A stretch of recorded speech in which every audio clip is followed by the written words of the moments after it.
My name is Brennan, and I'm the Akai product specialist for Canada. What that means is that I travel around and I visit all the different music stores in Canada, and I show the staff that work there and the customers that are visiting how to use some of the most innovative music production gear that's out there today.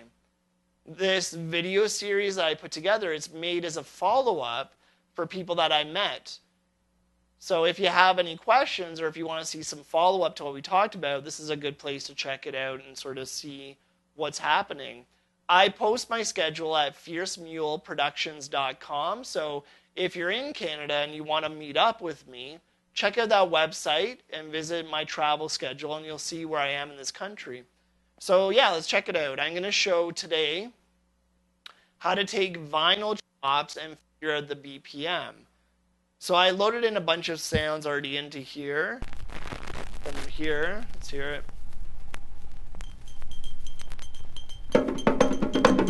Very drum kind of stuff.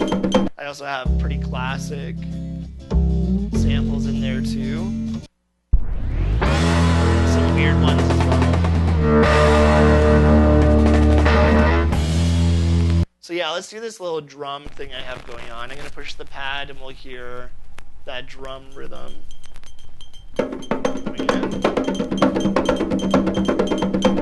So I want to chop up a section so that I can use a loop from it. What I'm going to do is I'm going to press Menu and Sample Edit, and I'll see that there.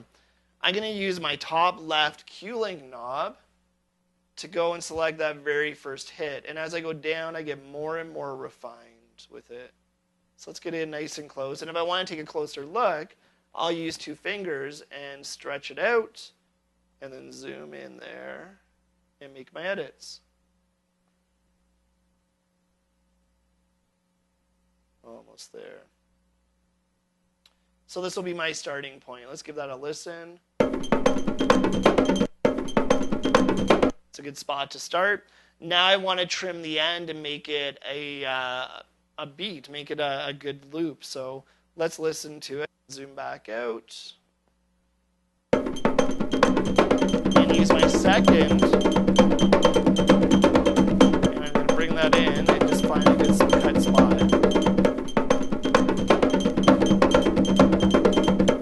Now that's pretty close, but I'm going to go in and make it right where I need it to be. So we'll zoom in, and I'll use my Q-Link knob just to get it to that spot. Let's give it a listen and see how that sounds.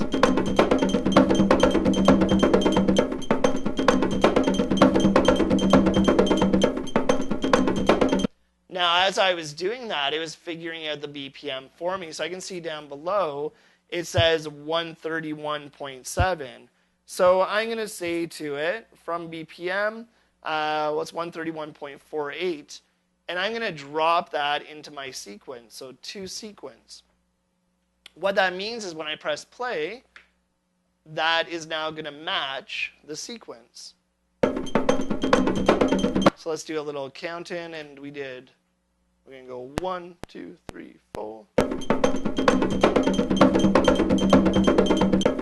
So I recorded down that loop, and now it's totally matched. Now I want to be able to take that and change the BPM so I can match it with other stuff. So let's go to Menu, to Program Edit, and I'm going to go to my samples. And now I can see it says 131.48. I'm going to push on Warp, and when I'm in my main screen now, if I change my BPM, it's going to change the speed of that.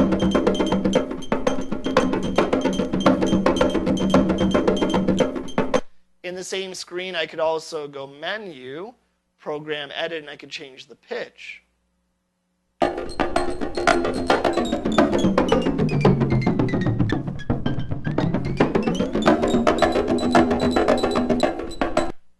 This is really how I take many different parts and I make them all work together. Let's go back to the main screen, and we're going to press this pad up top. Where I have that classic riff. So again, we're going to go into my menu, my sample edit, and I'm going to set those in and out points. So double stop will stop that from playing.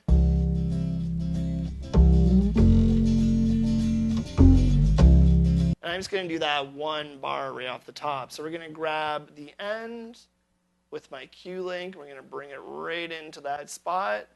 And now we have 4 beats. So I can count that out by going 1.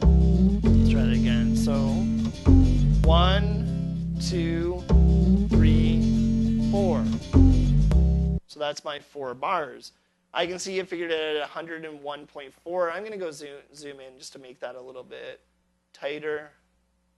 So let's go and bring that guy over here.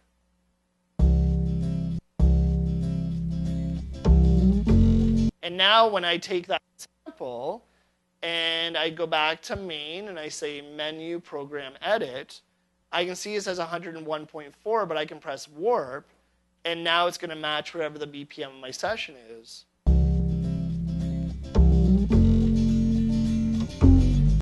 So that means that the original rhythm that we cut is going to match with that. And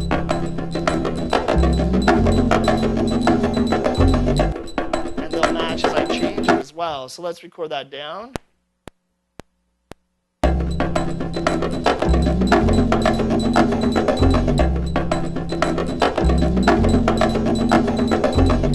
So this is how I take multiple record samples and get them to all be the same BPM. And then I can change the pitching to match them up as well.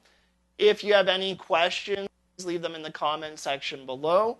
I'm going to show you, as I sort of fade out this video, I'm going to show you how to add drums on top of that too. So let's go to Content, Drums. We'll randomly grab a kit. And now we're going to do 1, 2, 3, 4.